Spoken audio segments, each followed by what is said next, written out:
പാച്ചോറിന് വേണ്ടിയിട്ടുള്ള സാധനങ്ങൾ എന്തൊക്കെയാണെന്ന് നമുക്ക് നോക്കാം.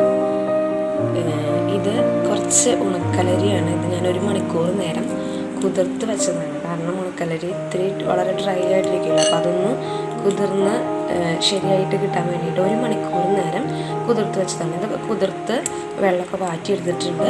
പിന്നെ ഇതിലേക്ക് ആവശ്യമുള്ള സാധനങ്ങൾ തേങ്ങ ചിരകിയത് കുറച്ച് വേണം, ഒരു 3 അച്ച് വെള്ളം. ഇതിപ്പോൾ ഒരു ഗ്ലാസ്സാണ്, നമ്മൾ 125 ml ഉള്ള ഒരു ഗ്ലാസ്സിലുള്ള അരിയാണിത്. അതിലേക്ക് ഒരു 3 അച്ച് വെള്ളം എടുത്തിട്ടുണ്ട്, ഒരു മുറി തേങ്ങയുണ്ട്, പിന്നെ ആവശ്യത്തിനുള്ള വെള്ളം. ഇനി ഇതിലിപ്പോൾ വേറെ പ്രത്യേകിച്ച് ഇൻഗ്രീഡിയൻസ് ഒന്നും ചേർക്കേണ്ടതില്ല. ഒരു നുള്ളുപ്പും ഒരു ഇച്ചിരിയോളം ഒരു പിഞ്ച് ഏലക്കായ പൊടിച്ചതും കൂടിയാണ് നമുക്ക് അത്യാവശ്യമായിട്ടുള്ള സാധനങ്ങൾ.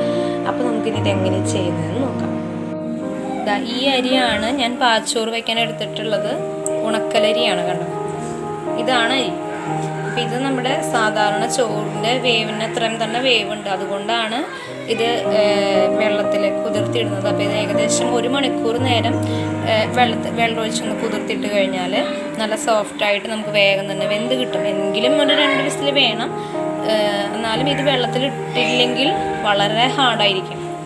അതുകൊണ്ടാണ് വെള്ളത്തിലിട്ടിട്ട് കുതിർക്കുന്നത്. ഇപ്പോൾ വെള്ളത്തിൽ നമുക്ക് സമയമില്ലെങ്കിൽ വെള്ളത്തിൽ കുതിർത്ത് വിടാനൊന്നും നിൽക്കണ്ട, വേഗം തന്നെ ചെയ്യാം. ഇപ്പം ഞാൻ ഈ അരി കുക്കറിനകത്തോട്ട് മാറ്റിയിട്ടുണ്ട്. ഇനി ഇതിലേക്ക് നമുക്ക് ഈ വെള്ളം ഈ 3 അച്ച് വെള്ളം ഇതിൻ്റെ കൂടെ തന്നെയാണ് നമ്മൾ വേവിക്കുന്നത്. അപ്പോൾ ഈ വെള്ളം ഇതിനകത്തോട്ട് വെള്ളം ഒഴിച്ചു കൊടുക്കുന്നതിലേക്ക് വെള്ളം നോക്കി വയ്ക്കും.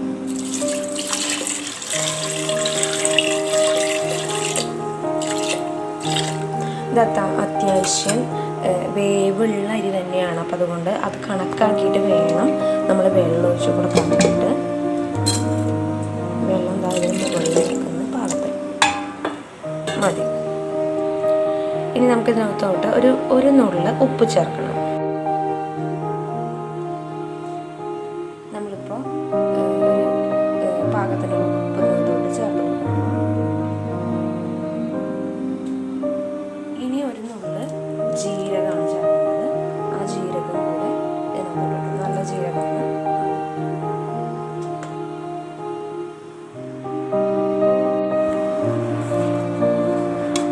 ഇനി ഇത് നല്ലവണ്ണം ഒന്ന് ഒരു തവി കൊണ്ട് ഇളക്കി യോജിപ്പിച്ചിട്ട് നമുക്കിത് വേവിക്കാം. ഒരു 2-3 വിസിൽ വരെ, 3 വിസിലൊക്കെ നന്നായിട്ടാവുന്നത് വരെ ഇത് വേവിക്കണം. കാരണം ഞാൻ പറഞ്ഞു, ഇത് ഉണക്കലരിയാണ്, സാധാരണ പച്ചരിയൊന്നുമല്ല. അപ്പോൾ വളരെ ഡ്രൈ ആയിട്ടിരിക്കുന്നത് കൊണ്ട് ഒരു 3 വിസിൽ വരെ നന്നായി തന്നെ നമുക്ക് വേവിച്ചെടുക്കാം. ഇപ്പോൾ ഞാൻ 3 വിസിൽ ആവുന്നത് വരെ വേവിക്കാനായിട്ട് ഇതിനകത്തോട്ട് കുക്കറിലാക്കിയിട്ട് അടുപ്പത്ത് വെച്ചിട്ടുണ്ട്. ഇനി നന്നായി വേവട്ടെ കേട്ടോ.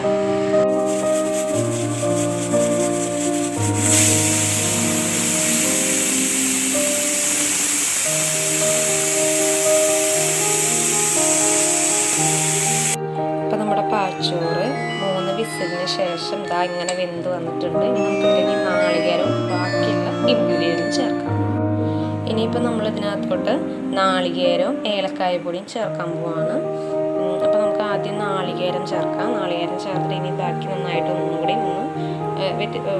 അതിലുള്ള എന്തെങ്കിലും ജലാംശം ഉണ്ടെങ്കിൽ വറ്റിച്ചെടുക്കണം. അപ്പോൾ നാളികേരം ചേർക്കാം. നാളികേരം ചേർത്തു. ഇനി നമുക്കിതിനകത്തോട്ട് ഒരു നുള്ള്, ഇവിടെ അധികം ഏലക്കായപ്പൊടിയുടെ ഫ്ലേവർ ഇഷ്ടമല്ല, നിങ്ങൾക്കത് ഇഷ്ടമാണെങ്കിൽ ഇത്തിരി കൂടി ഇടാം.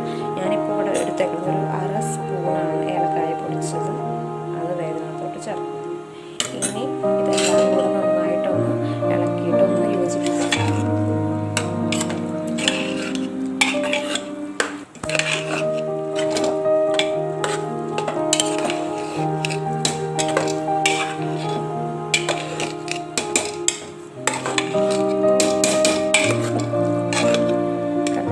ഇതിനകത്ത് കുറച്ചൊരു ജലാംശമുണ്ട്.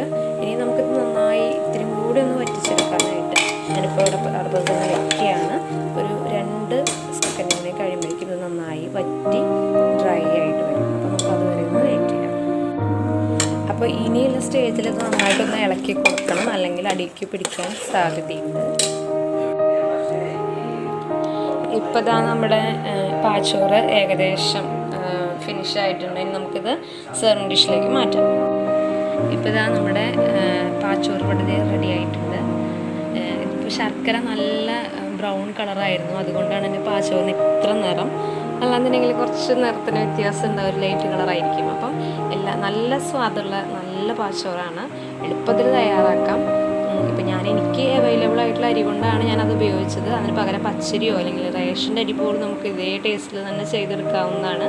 അപ്പോൾ എല്ലാവരും തീർച്ചയായിട്ടും ട്രൈ ചെയ്യണം. നല്ല സൂപ്പറായിട്ടുള്ള റെസിപ്പിയാണ്.